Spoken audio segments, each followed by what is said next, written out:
Let's make a paper bag junk journal.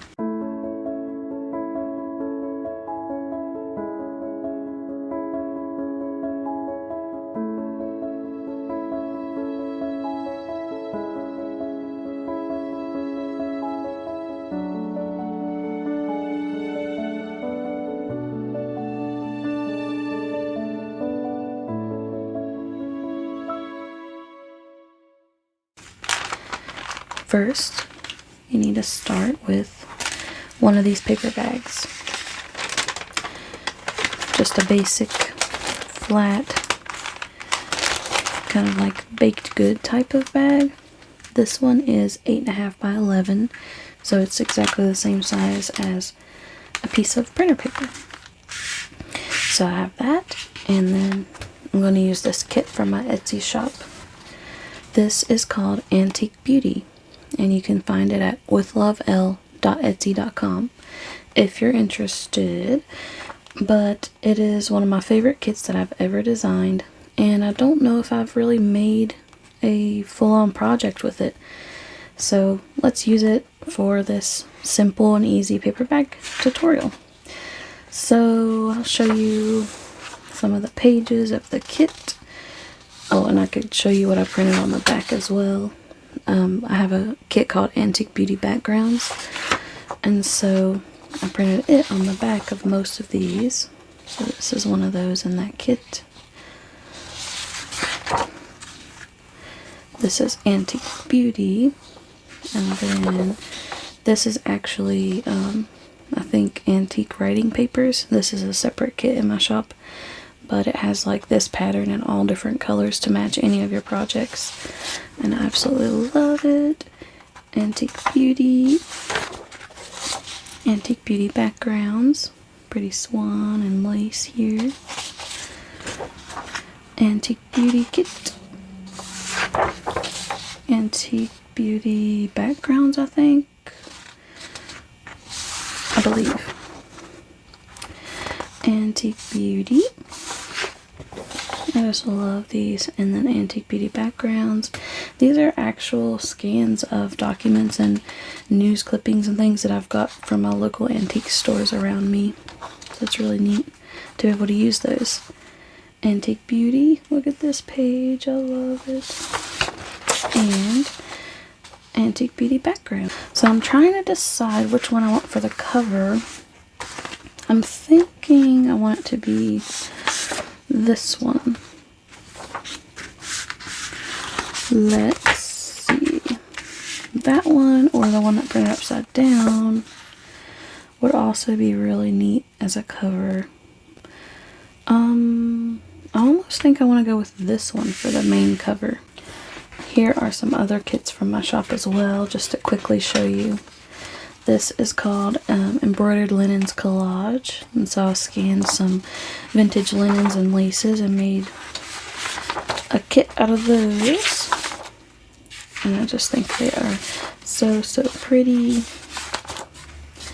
And I'm thinking of incorporating these pages within the Antique Beauty pages in this journal. So we will see how that goes, or I might make a separate journal. So that's the Embroidered Linens, Vintage Linens Collage. And then here are the Antique Writing Papers. And I've printed these double-sided. Oh, that one, my printer ran out of ink on the very last one, so it's like a pink color, which I don't hate. But it was supposed to be this yellow color. But all the rest are printed with the same color on the back, so you can see. But yeah, this is the Antique Writing Papers. So I'll just show you kind of all the colors. And when I print on 28 pound or 24 pound paper, I think it is, that I have right now. And I print in the highest quality possible that my printer will let me print, which is 1200 DPI, I think it says. And that really makes a difference. Before, I was just printing, like months and months ago, I was just printing in 300 DPI, and of course my prints came out really fast, but once I realized that I could print at a higher quality, I was like really amazed at what they really turned out like. So It does take longer, but it's definitely worth it. And these are all PDFs that I have printed from my shop. And then this is one that's called floral envelopes, I think. Floral envelopes kit. So it just has fun, colorful patterns on there, kind of artsy feeling. So I'm thinking of incorporating those. But let's get back to this tutorial. Hopefully this is okay. So basically, I think I want to use this as my cover. So I just need to trim off the white, and then I'll show you how I glue it on to the paper bag. So it looks like we're getting a pretty perfect fit. It ended up being a little too long on the outside edges this way because of this little cut right here to open the paper bag. So I just did a little bit of ripping on each side, and that'll just give it a little more interest as well. So you can glue it two ways. You can glue it flat down, which is what I'm going to do, and then you'll just have a pocket here on your inside cover, and if you cut this side of the bag, you'll have a pocket. Or you could just glue at the tops and then in the very middle, I guess, and then you would have two pockets, so one behind the image and one behind the paper bag opening. But I find that when I do that, it kind of makes my paper bag kind of warpy, like when you fold it, it's almost like it wants to like stay open or like bulged out. So I'm just gonna glue it down flat for this project. So I use this kind of glue for almost everything. Another one that I really like is Fabri-Tac, but it is very expensive, so I only use it sparingly.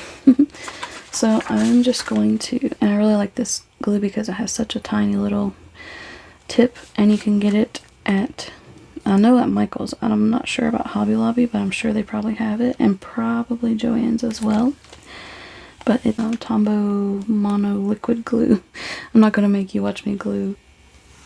Okay, I've got my glue in like a grid type pattern almost, and I made sure to get a good amount around the edges at the very edges, so that way it sticks down nicely. So I'm going to go ahead and glue the inside lining paper as well. So here's the cover. And then I'm going to do the inside now before I sew it, because I want the sewing to go through on this as well. So this is one of the pages from the Embroidered Vintage Collage, I think is what the name of it is. So I just went through and chose one of those pages, and I actually cut the white edges off with my pinking type shears. Sadly, these only work for paper. I'd love to get some fabric ones soon, but yeah. So I just used that to give it a little bit of texture and interest on the edges. And now I will glue it flat down like I did the other piece of paper. And then once it's dry, I can go and do the sewing.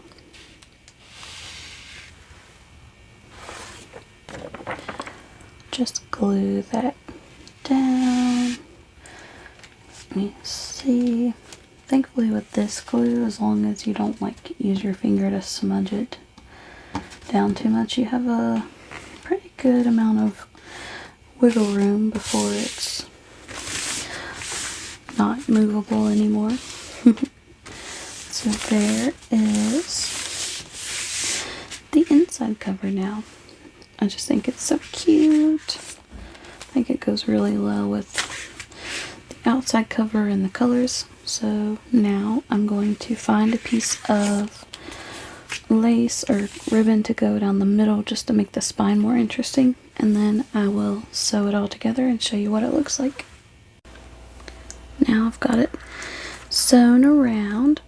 I use this really beautiful like copper, dark coppery colored thread from Hobby Lobby. It's like metallic, so you can't really see the metallic too good in the video probably, but I did a zigzag stitch at the top and the bottom, and I was thinking about it, if you pre-sewed your paper before you glue it down, at least even just on these edges, then you could have the whole thing look like it's sewn around but still have your pockets open. But I didn't think about it until it was too late, so I want to keep my pockets open. But I put this piece of lace down the middle. I felt like I wanted something simple that didn't really take too much away from the cover, so I just thought it was very pretty, and then I just did a zigzag on each side of it, and it's very secure. The cover feels very flat, and this is what it looks like on the other side. So you can see the two sewing lines there, and then the top and bottom, and I just think it looks awesome. So now it's time to fold it. So let's fold it over. Oh, one thing I forgot to mention was there was a piece, kind of like a flap hanging over, that was longer, and I didn't like how long it was, that it stuck out past the bag, so I just took those zigzag scissors and I just trimmed it where there's a little tiny bit of a lip, but not like it was before. So let's fold this in half, and I'm going to let those zigzags kind of hang over the edge. And I have my bone folder here. Oh, look how pretty it is. I love it already. So here's our journal cover. Super simple, and like I said, you don't have to do sewing if you're going to be gluing it down and everything. Yeah, look how pretty it is. Oh my goodness. For some reason, to me, it looks even prettier once you actually fold it and see it as a cover. Nice and creased. Now it's time to work on the inside pages, which will be the easy part. Love it. I've got my pages that I want to use as the inside pages, and I may add some book pages or some interesting things in between to kind of break up all the digital pages, but that's the main part of what I'm going to be using for this, just for how easy it is and just how pretty these kits are. I really need to use them because I love them so much. So I'm just basically going to cut off all of the white edges on all these pages, and then I'm going to decide kind of what order I want them to be in, and then I'll fold them. This is where I'm at now. I have folded the cover, and then I trimmed all the pages, and I actually ended up ripping the edges. Look at that nice texture that it gave them. I really like that. And I folded them and kind of organized them how I want them to be. So I'll just kind of show you the order that I went with. Added in some vintage music paper. And I did scan this, so I'll be able to add this to my shop as well. I'm planning to make a kit to have some vintage music paper, so if you don't have access to those, you can just print out your own. And then this page, I have some ledger paper, and I turned that into a pocket just like the music paper. Whoops. Put a little pocket there, as you can see. And yeah, I just really love how this looks. So cute. Another vintage music page. This one I did not turn into a pocket. My dog is freaking out. Hold on. So yeah, I scanned this music paper as well. And then here's another one of those ledger pockets. Let's see. I've got these pages. And that's the middle so far. So now we can kind of move on. I don't think I'm going to add anything else. I feel like it's full enough as it is before, like if I add more pages, then there won't be any room for any ephemera or anything. So yeah, this is how it's turning out. So this is a super easy tutorial, super simple, and if you're not using, like, say, this printable kit or something, you can always use scrapbook paper, you could use plain white paper or notebook paper. Just make sure, you know, you fold it and it'll fit inside of your cover. Now we can sew the journal together. So what I have here is a piercing tool. Awl is what it's called. I got this from a kit from Amazon. So it came with the piercing tool, it came with the bookbinding needle, and it did come with thread, but this thread I have bought because I used up the thread that came in my kit already. So I bought this wax thread separately, but it came with that bone folder that I was using and everything. So it was a really good deal. So look on Amazon, it's probably around $10 if the price hasn't gone up. I think I paid like $7 something. Definitely worth it. So much easier than trying to use like random supplies and things that you have. Scissors you will need, and then paper clips, especially like large ones would be better, or binder clips, but they are all the way through the house, so I found these in the kitchen and this will work. So what you want to do is you want to clip your pages. Make sure you have them in the spot that you want them. Sometimes I get them too much to the top or too much to the bottom and it bothers me. So let's see. I think I like that. So just clip, let me show you. Clip them like this to keep them in place, and then I'm going to do it on the top, the opposite side. So that's the front, so I'll do the back half on the top portion. You see that? It's hard to show you like that. So now it's clipped and held in place pretty well. So now we can open it to the middle. This part's really easy. You can measure and like do it perfectly, evenly if you want, but what I would do, since this is just a one signature journal, is you just kind of guess where your middle is. And you poke a hole through. Like that. That's one hole. And sometimes I'll even go and poke it kind of like back through. And then you poke a hole near the top. There's that one. And oops. I don't know if you can see me doing that part. And then here is the last hole. Let's go down near the bottom. Doesn't have to be perfect. I doubt anyone's getting out anything to measure exactly if your holes are evenly spaced. So I'm just going to kind of go back through. Okay, now that the holes are poked, let's measure out our string. So you will need 3 times the length of your journal. So 1, 2, 3, and then I like to have extra. So I cut a little extra length. And then you just thread your needle. You don't have to like double it up or anything unless you just really want to. But in that case, then you would want to do, 2 times as much string. But that's just what I do. I just kind of thread it through and have a little tail hanging out. Now, in the middle, you go through the first hole. I think my pages already came unaligned. What has happened here? There we go. I was putting it through the wrong spot. So through the middle hole, and you pull through until you have about that much left. Then you want to go to the bottom hole that you made and go back through this way. And sometimes if you can't get into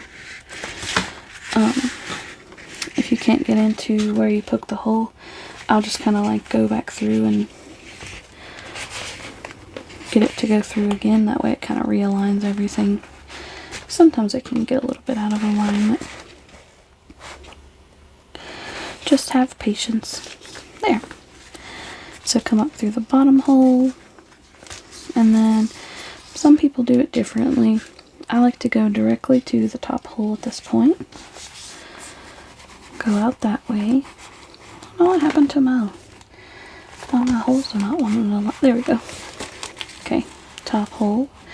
And now I kind of hold the string, I go back to where the string's coming out in the middle, and I kind of pull it downwards a little bit so that way the hole's free at the top, if that makes sense. And then you would just take your needle back through like that, and you want to make sure that your string, so basically you have one piece of string on this side, and you don't want that thread to come up through on the same side, so you want to cross this middle string over so you have a string on each side,